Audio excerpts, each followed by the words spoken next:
At this moment, Koichi Tanaka's attention was all on the fashionable and somewhat coquettish woman beside him. So he didn't find Charlie in the store.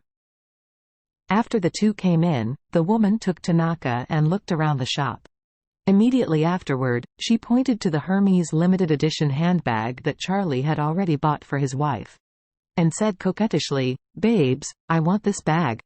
Tanaka said embarrassingly, "My dear, this time I came to Eastcliff to find a famous doctor for the eldest lady.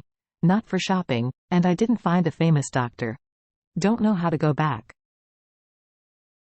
If you really want to buy something, you can wait until you return to Japan and I will buy it. We can go to Tokyo to see." The woman reluctantly said, "I don't want to look for it in Tokyo, I want this one." You have to believe in fate when you buy a bag, and you must take it when you encounter it, otherwise it will be very difficult. Maybe I won't be able to buy it anymore. Tanaka said helplessly, "I have a difficult task on me. I can't take you with me. It's already a violation of the rules to bring you here quietly. If you have a high profile for shopping, it's hard for me to go back and explain to the president." The woman hummed, "I was an Eastcliff native before immigrating to Japan. If your president asks, you can tell him that I am just right. I also want to go back to my hometown to see my relatives. As for shopping, you can also say that I bought it myself." Then, the woman took Tanaka Koichi's arm and pleaded, "Koichi, I really like this bag. Buy it for me, please? I beg you." Tanaka hesitated for a moment, and said helplessly, Okay, but you must remember that after you go back, don't show off to the people around you. Let alone this bag you say that you bought it in Eastcliff. Do you understand?"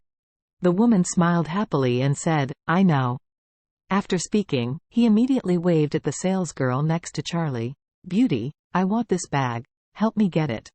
The attentive salesgirl said apologetically, "Sorry miss, this bag has been taken by this gentleman, and he is now picking up the goods." As she said, the salesgirl made a very respectful gesture with her palm facing Charlie next to her. Charlie didn't even bother to look back at them.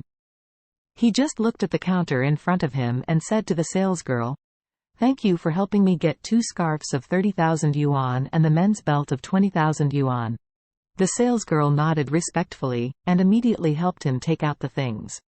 Seeing this, the woman said angrily, "Hey, didn't he have finished picking? Since he hasn't even finished picking the goods, it's still not the checkout. We can just swipe the card now." Then she so hurriedly said to Tanaka Koichi, "Koichi, take your card out." Tanaka said embarrassingly, "Since the man has scheduled it first, let's change to another one." "No." The woman hurriedly blurted out, "I want this one. I just saw this one." After that, she pointed to Charlie and said to Tanaka Koichi, "Babes, you give him a few more yuan for the benefit. Let him transfer this bag to me. Okay." Tanaka really couldn't stand the other party's soft and hard foam and coquettishness, so he had to say to Charlie, "You sir, my girlfriend has taken a fancy to this bag. If you can give it to us, I am willing to give you 100,000 yuan for a benefit. Don't know if you are willing to cut love?" Charlie waved his hand without looking back. The woman said angrily, "Hey!